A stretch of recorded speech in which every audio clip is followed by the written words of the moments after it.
For 3 decades, nobody questioned why the old barber never flinched at loud noises, why his hands never shook, why he always kept his back to the wall. The armed robbers were about to find out why. Welcome to Faces Behind Stories. Before we begin this powerful story of hidden courage and split-second heroism, tell me in the comments from which city are you watching this video today.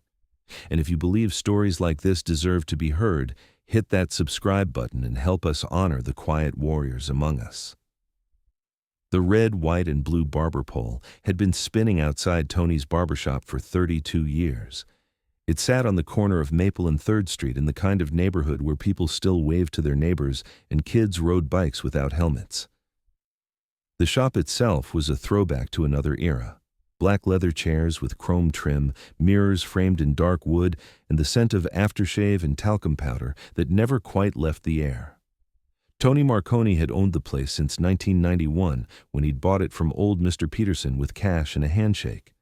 At 71, he was the kind of barber who remembered how you liked your haircut, asked about your kids by name, and never charged the elderly veterans more than $10, no matter how long they sat in his chair talking about the old days. Most customers figured Tony for exactly what he appeared to be, a quiet Italian-American who'd found his calling with a pair of scissors and a steady hand. He opened at 8 every morning except Sunday, swept his own floors, and lived alone in the small apartment above the shop.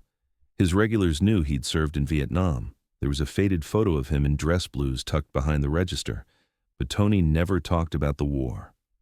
Ever. Some things are better left in the past, he'd say if anyone asked, then smoothly change the subject to the weather or the local baseball team. But there were things about Tony Marconi that didn't quite add up, if you knew what to look for. He never flinched when car doors slammed outside his window, never jumped when the barber pole motor backfired or when kids set off firecrackers during the summer. His hands remained perfectly steady even at 71, able to trim a mustache with surgical precision or shave a man's neck without leaving so much as a nick.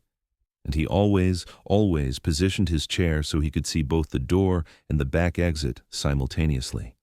The regulars had their theories. Old Pete Martinez, who'd been coming for 20 years, swore Tony had been a medic because of how gently he treated the older customers. Jimmy Walsh from the fire department was convinced he'd been an officer because of the way he carried himself, straight-backed, alert, respectful, but never subservient. Mrs. Henderson from down the street often mentioned how Tony had helped her carry groceries during her recovery from hip surgery, never accepting payment or even a thank you. "There's something about that man," she'd tell her bridge club, "something that makes you feel safe just being around him." The truth was more complicated than any of them imagined. Before he was Tony the Barber, he'd been Petty Officer First Class Anthony Marconi, Navy SEAL Team 2. 2 tours in Vietnam between 1970 and 1973, operating in the Mekong Delta where American forces weren't supposed to exist. Classified missions that never made it into official reports. Nighttime raids where silence meant survival and hesitation meant death. His final mission had haunted him for decades. A rescue operation gone wrong, 3 hostages and 2 fellow SEALs depending on him to get them out alive. Tony had carried them through enemy territory for 18 hours, using skills he'd hoped never to need again. When it was over, 5 people were alive because of what he'd done in the darkness. Tony had left the Navy with a chest full of medals he'd never displayed, a pension he'd never needed to touch, and skills he'd hoped never to use again. All he'd wanted was a quiet life, a peaceful trade, and the chance to pretend that the things he'd done in the darkness were just bad dreams that faded with the morning light. For 30 years, he'd succeeded. But on a Tuesday afternoon in October, 3 men with guns walked into his shop, and Tony's past collided with his present in the most violent way possible. It was 2:47 p.m. when they entered. Tony knew the exact time because he'd been listening to the radio. The local news station always ran their hourly update at 15 minutes before the hour. He had 2 customers, Mrs. Peterson, 83 years old, waiting in the corner chair for her weekly trim, and Detective Ray Sullivan from the local police department, halfway through a shave in the main chair. Tony heard them before he saw them. Heavy footsteps, too deliberate, too coordinated, 3 sets of boots moving in tactical formation, 1 taking point, 2 flanking. The bell above his door chimed once as they entered, but Tony's blood had already gone cold. The first man through the door was young, maybe 25, with prison tattoos climbing up his neck and a 9mm pistol held low against his leg. The second was older, 30s, with the lean build and alert eyes of someone who'd done this before. The third brought up the rear, nervous energy radiating off him like heat from a radiator. Mrs. Peterson had been coming to his shop for 15 years, always on Tuesdays, always ordering the same trim and asking about his health. She'd brought him soup when he'd had the flu last winter, never asking for anything in return. The thought of these men threatening her made something cold and dangerous stir in Tony's chest. "Nobody move," the leader said, his voice steady but amped on adrenaline. "This is a robbery. Everybody stay calm and nobody gets hurt." Mrs. Peterson gasped and clutched her purse tighter. Detective Sullivan started to shift in his chair, his hand moving instinctively toward his service weapon, but the second gunman was already on him. "Easy there, cop," the man said, pressing his pistol against Sullivan's temple. "Keep those hands where I can see them." Tony continued to hold his straight razor, the blade halfway through Sullivan's shave, foam still clinging to the detective's jaw. His hand remained perfectly steady. "Old man," the leader called out, "step away from the cop and open that register." Tony looked up slowly, his eyes meeting the gunman's in the mirror. For just a moment, something passed between them, a flicker of recognition, not of faces but of types. The robber saw an old man with a razor. Tony saw a predator who'd chosen the wrong hunting ground. "Sure thing," Tony said quietly, setting the razor down on his tray with deliberate care. "No trouble here." But as he moved toward the register, Tony's mind was already working. 3 targets. The leader by the door, nervous but experienced. The flanker with his weapon on Sullivan, confident, probably the most dangerous. The third man by the window, jumpy, likely to panic if things went wrong. Tony had been in situations like this before, in places where American soldiers weren't supposed to be, against enemies who'd kill him without hesitation. The circumstances were different, but the principles remained the same. Assess, adapt, act. "Hurry up, Grandpa," the leader barked, his patience wearing thin. Tony opened the register with shaking hands, or hands that appeared to be shaking. The tremor was deliberate, calculated to reinforce their perception of him as a frightened old man. Inside the drawer was maybe $200 in small bills and coins, hardly worth the risk they were taking, which meant they were either desperate or stupid. Probably both. "That's it?" the leader said, disappointment creeping into his voice. "That's all you got?" "It's been a slow day," Tony replied, his voice carrying just the right note of apology. "Most people pay with cards now." The leader cursed under his breath. This wasn't going according to plan. Tony could see the wheels turning. They'd expected more money, probably figured a cash business like a barbershop would have thousands on hand. Now they were faced with a choice: cut their losses and run or escalate. "Check the back room," the leader ordered the nervous one. "Maybe he's got a safe." That's when Tony knew they weren't leaving quietly. Desperate men with guns and nothing to show for their risk had a tendency to make bad decisions. And Mrs. Peterson, bless her heart, chose that moment to stand up from her chair. "Please," she said, her voice trembling, "I have grandchildren. I'll give you whatever you want. Just please don't—" "Sit down!" the flanker shouted, swinging his weapon toward her, and that's when Tony moved. 30 years of peaceful living hadn't dulled reflexes honed in the jungles of Southeast Asia. Tony's hand found the straight razor on his tray as he spun, the blade opening with a metallic whisper that was barely audible over Mrs. Peterson's gasp. The flanker never saw it coming. Tony covered the 6 feet between them in less than 2 seconds, the razor finding the soft spot just behind the man's ear. The gunman dropped without a sound, his weapon clattering to the floor. The leader spun toward the commotion, but Tony was already moving. A combat roll behind the barber chairs put him in position to take the man's legs out with a sweep that sent him crashing into the mirror. Glass exploded in a shower of silver fragments as Tony relieved him of his weapon with a technique learned in rooms that didn't officially exist. The third man, the nervous one, came running from the back room at the sound of breaking glass. He found Tony waiting for him, perfectly calm, holding 2 weapons and standing over his unconscious partners. "You can drop the gun and walk away," Tony said quietly, "or you can join your friends on the floor. Your choice." The young man looked at the scene, his two partners down, blood on the floor, and an old barber who moved like a professional killer. His weapon hit the ground before Tony finished speaking. "Smart choice," Tony said. He looked over at Detective Sullivan, who was sitting in the barber chair with his mouth open, half his face still covered in shaving cream. "Ray, you might want to call this in." Sullivan reached for his radio with hands that weren't quite steady. "Dispatch, this is Sullivan. I need backup at Tony's barbershop, corner of Maple and 3rd. 3 suspects in custody, armed robbery in progress. Also, He looked at Tony, who was calmly cleaning his razor as if nothing had happened. "Cancel the paramedics. We won't be needing them." Within 10 minutes, the street outside Tony's shop was filled with police cars, ambulances, and fire trucks. Detective Sullivan had provided a preliminary statement that made the responding officers shake their heads in disbelief. A 71-year-old barber had single-handedly taken down 3 armed robbers in less than 30 seconds, using nothing but a straight razor in his bare hands.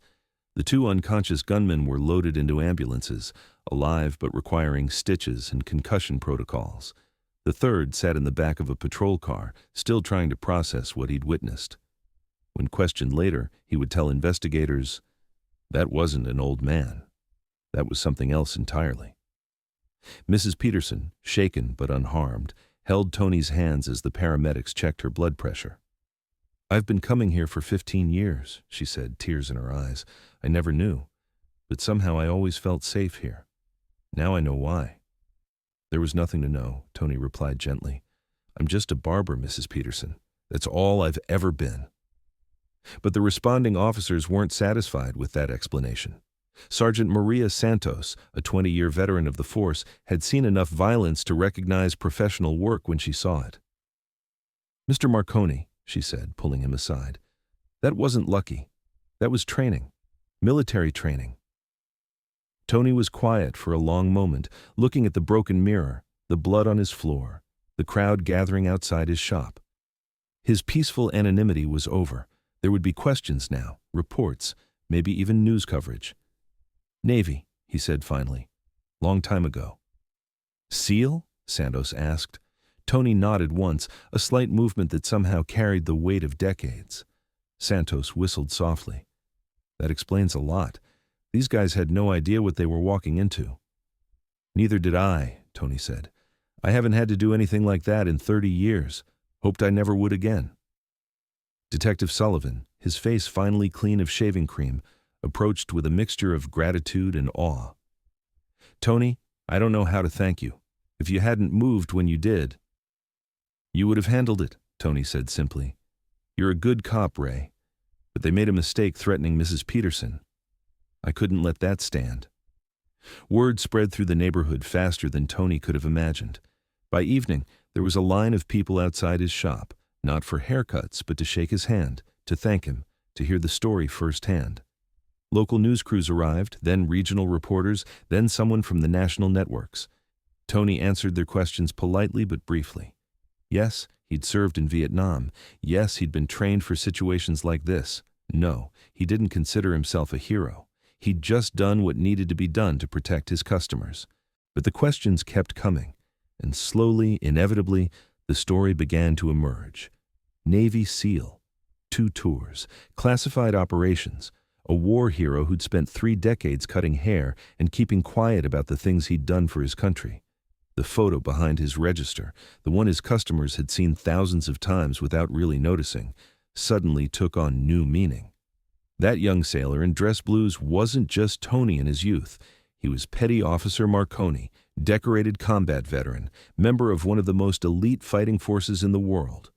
3 days after the incident, Tony reopened his shop. The broken mirror had been replaced, the blood cleaned from the floor, the bullet holes in the wall covered with wood filler and fresh paint. But everything else had changed. His first customer was Detective Sullivan, back for the shave that had been so violently interrupted.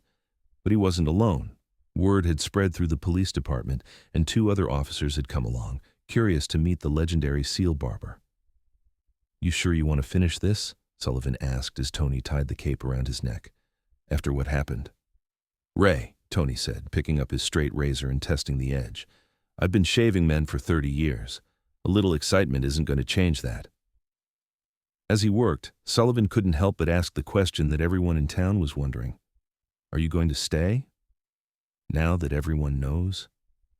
Tony was quiet for a moment, focusing on his work, the blade moving with the same steady precision it always had. Outside, he could see people walking by, some stopping to point at his shop to tell their friends about the barber who'd taken down 3 armed robbers with a straight razor. This is my home, he said finally.